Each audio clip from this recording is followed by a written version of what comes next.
Welcome sa YouTube channel ko. This is Jeremy Mendoza. Now we're gonna make a Chinese dumpling gyoza and shrimp siomai. So I have 2 pounds of ground pork here. I will put all the ingredients at the end of the video. Please watch my video. So this is all my ingredient: minced garlic and minced carrots and minced cabbage. So I have all the ingredients here. Here's my shrimp for the shrimp siomai. Then I have 1 egg. I'll put it on my siomai. I will show you how to mix it. So see, I got my 1 pound of pork, ground pork, and 1 egg. Just put 1 egg on a ground pork, and then one teaspoon of garlic, minced garlic, and then this is for the siomai, for the shrimp siomai. This is the easy recipe. So 1 teaspoon of salt for the ground pork. Yeah, put 1 teaspoon of salt, and 1 teaspoon of ground pepper.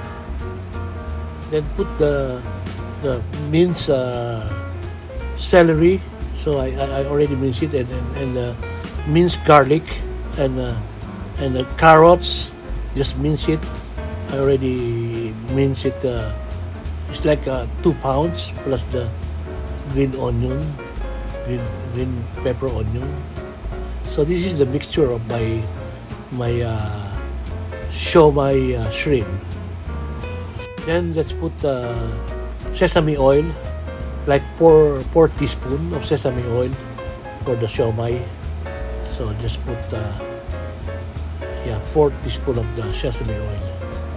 So it will be good, you know. The taste will be more tasteful. So please watch my video, and then we gotta mix it, you know. Mix it by hand, you know. And 2 teaspoon of flour, regular flour, and then mix it.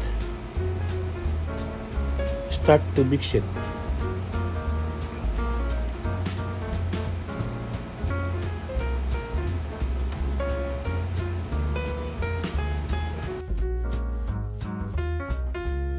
Now we gotta start to make the shrimp siomai. This is how I made it.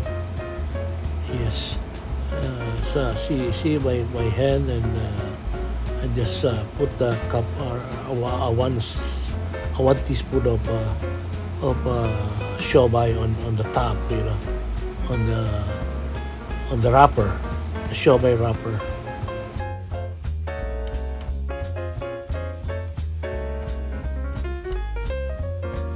And then already cut the shrimp, and then put the shrimp on the top of the siomai.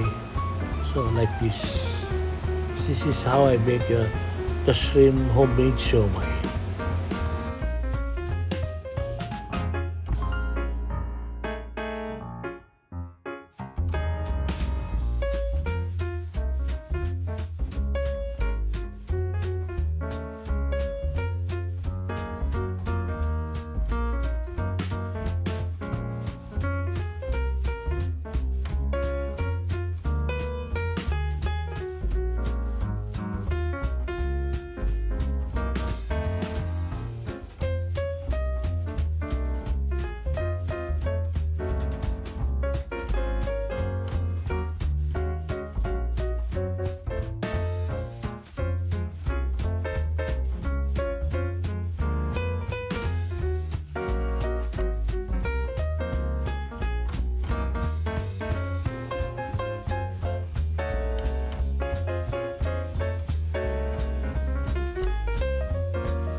Now we make the gyoza, the dumpling, the Chinese pork dumpling.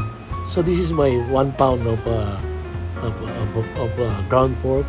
So I'll put my chopped minced celery, and then carrots, Yes, I have my chopped celery also, and a chopped cabbage, minced cabbage.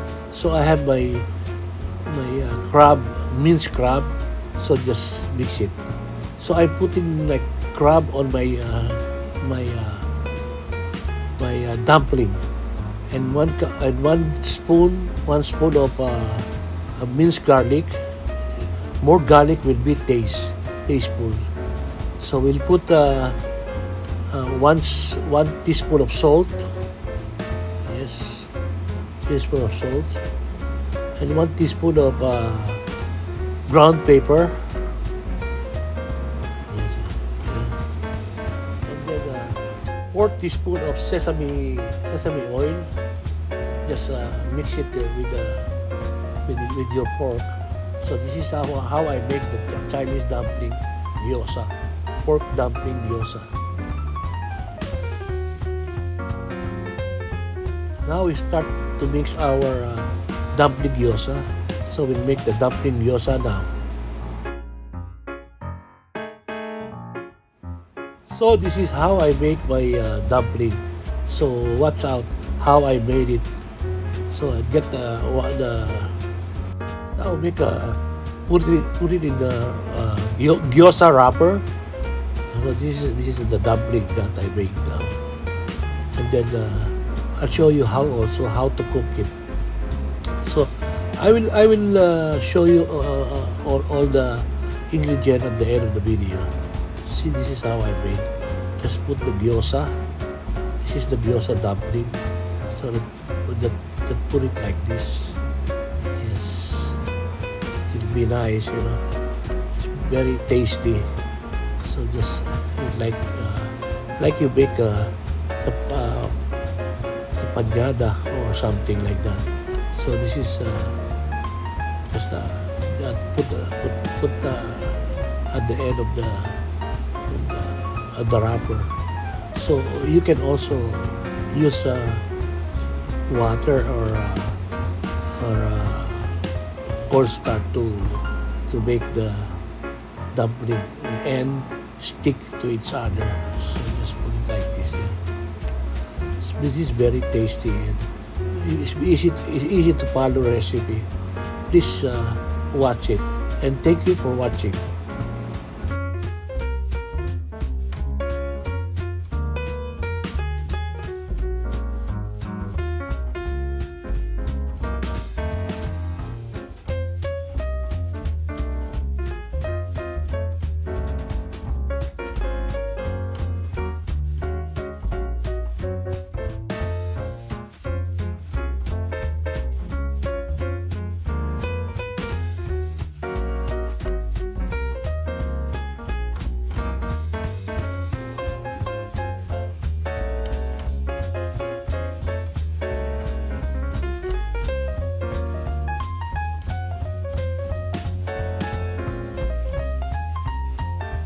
Now I'll show you how to cook the Chinese pork minced dumpling.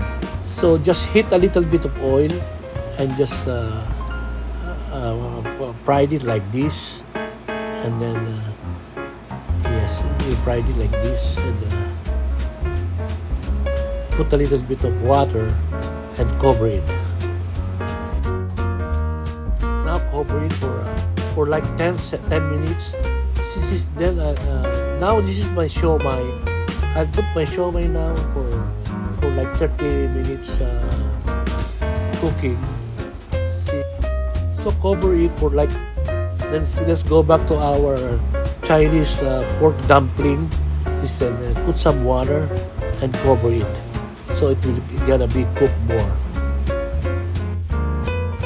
So this is our pork dumpling. Let's taste it. I'll put some chili sauce, and let's taste it. This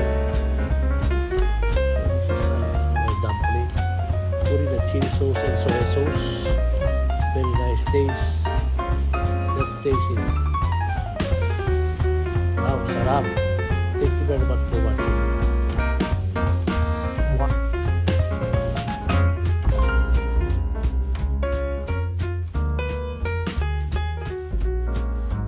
let's check our siomai. Now is almost cooked, our siomai.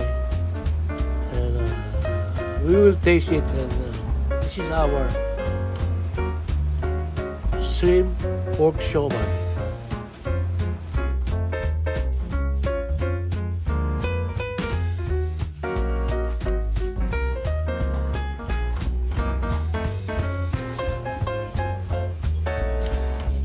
Yummy!